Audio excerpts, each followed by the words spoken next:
बस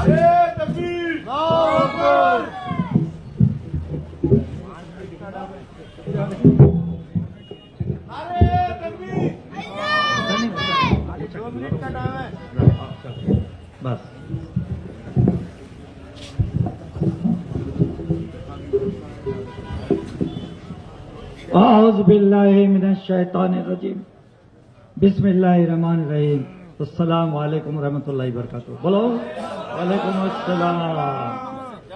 दुआ से आगाज। बिरादरन,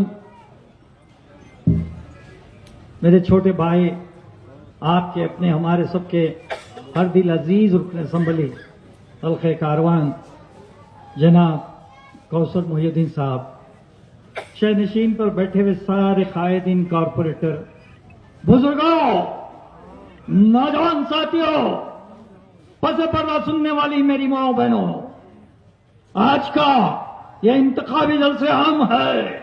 ऐसे जलसों के इनकाद का मंशा मकसद यही होता है कि मैं जिस प्लेटफॉर्म से आपको मुखातिब कर रहा हूं उस पार्टी की पॉलिसी, उसका प्रोग्राम, उसकी कारकर्दगी आपके सामने रखूं और फिर हमारे मद्दे मुकाबल जो सियासी जमातें हिस्सा ले रही हैं उनकी पॉलिसी, उनका प्रोग्राम, उनकी कारकर्दगी आपके सामने रखूं और फिर उसके बाद आपसे वोट की अपील करूं। मैं यकीनन अभी आपसे वोट की अपील नहीं करूंगा, हक़ाइक़ की रोशनी में दलाइल के साथ आपके ज़मीरों को झुझाड़कर यह साबित करने की कोशिश करूंगा कि अगर आपके कीमती एक एक वोट का अगर कोई हकदार है तो मजलिस इत्तेहादुल मुस्लिमीन का, सारे हिंदुस्तान का उभरता हुआ सितारा, मुसलमानों का वाहिद काबिल तरीन लीडर और पार्लियामेंट हैदराबाद का उम्मीदवार अली जनाब असदुद्दीन अवैसी साहब है। सच कहा ना मैंने? दरअसल वक्त बहुत कम है, मुझे 7.5 मिनट दिया गया है। ये एमएलए साहब नहीं, वो क्योंकि कमाल उनकी है, लेकिन मैं चाहता हूं कि उसमें से 3 मिनट और निकाल के उनको तोहफा दे दूं, क्योंकि उनको सुनना है। मैं करते रहूंगा भाई, इंशाल्लाह फिर मिलेंगे, उसमें क्या है। चंद शेर सुना देता हूं और एक बात बताता हूं, गौर से सुनो। दौड़ो शाल मोदी, कयामत की चल गया। दौड़ो शाल कयामत की, अमित शाह चल गया। वक्त दे रहा है, वक्त ललकार रहा है। इत्तेहाद चाहने वालों, हिंदुस्तान के सिकुलर हिंदू, मुसलमान, सिख, ईसाई मुत्तहिद हो जाओ, इस क़ियामत का मुकाबला करके निश्चित नाबूद करना है। मैं एक अहम बात बतलाता हूं, क्योंकि ये लाइव टेलीकास्ट हो रहा है, ये तकरीर सारी जगह यूट्यूब के जरिए, फेसबुक के जरिए सारी दुनिया में सुने जाने वाली है। मैं मंजिल के प्लेटफॉर्म से मुखातिब कर रहा हूं, मुझे फख्र है कि मैं एक मंजिसी हूं, मेरे जिस्म में एक एक बूंद बूंद खून मंजिल का है। मेरी सांस मंजिल के लिए, कामयाबी के लिए काम करते रहेगी जब तक मैं जिंदा हूंगा।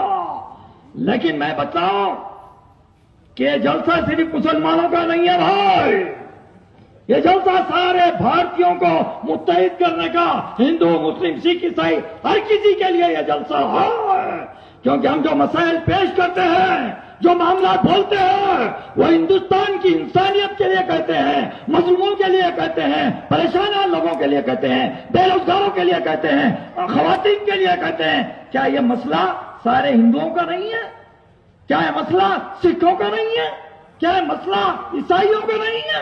क्या मोदी इस वक्त सारे मजहब के लोगों का मजाक नहीं उड़ा रहा है? झूठ बोलकर सारे मजहब को आपस में नहीं लड़ा रहा है? मुसलमान जो आवाज उठा रहा है, क्या खाली सिर्फ मुसलमानों के मसाइल के लिए उठाता है? अरे हम तो सारा हिंदुस्तान के हर भारतीय मजलूम की आवाज उठाने के लिए मजलिस को मजबूत करने का कारनामा अंजाम दे रहे हैं। असदुद्दीन अवैसी तो 3 लाख से ज्यादा वोट से तो जीत चुके हैं। हम जो जिताना चाह रहे हैं 5 लाख से ज्यादा वोट दे जिताएंगे। एक आखिरी बात कहूंगा, 2 शेर कहते हुए तकलीफ खत्म करूंगा भाई। 3 मिनट 3.5 मिनट ले रहा हूं मैं, 7 से 4 मिनट दे रहा हूं। तो मैं बोल रहा था कि जब अंग्रेजों ने यहां पर मुसल्लत होकर हुक्मरानी की थी, गांधी जी ने जो जद्दोजहद की थी, वो जद्दोजहद वोट के जरिए नहीं की थी। याद रखो, मेरी बात सुनो।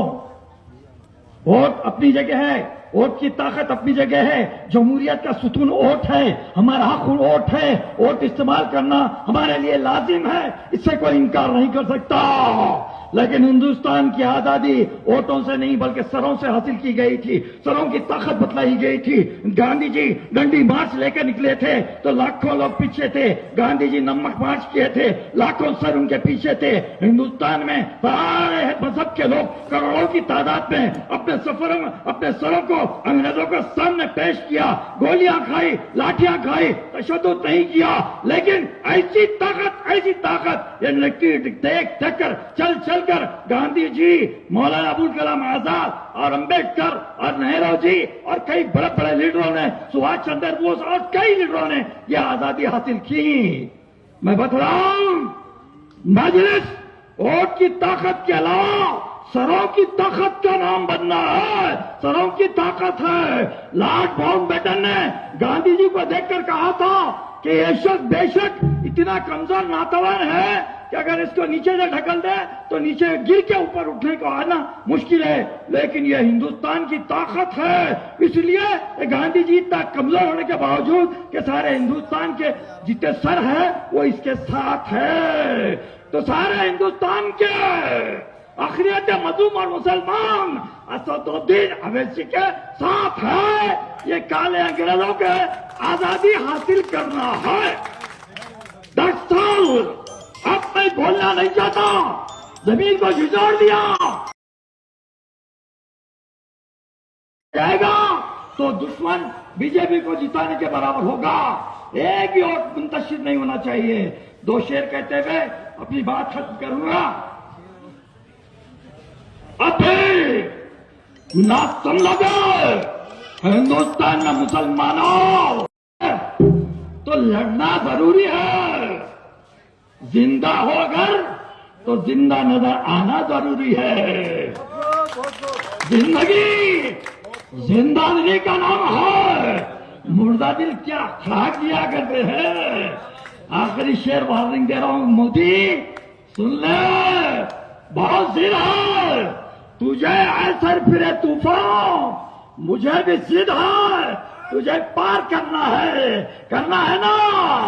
आदियो जरा ठहरो, हमसे मत उलझ जाना।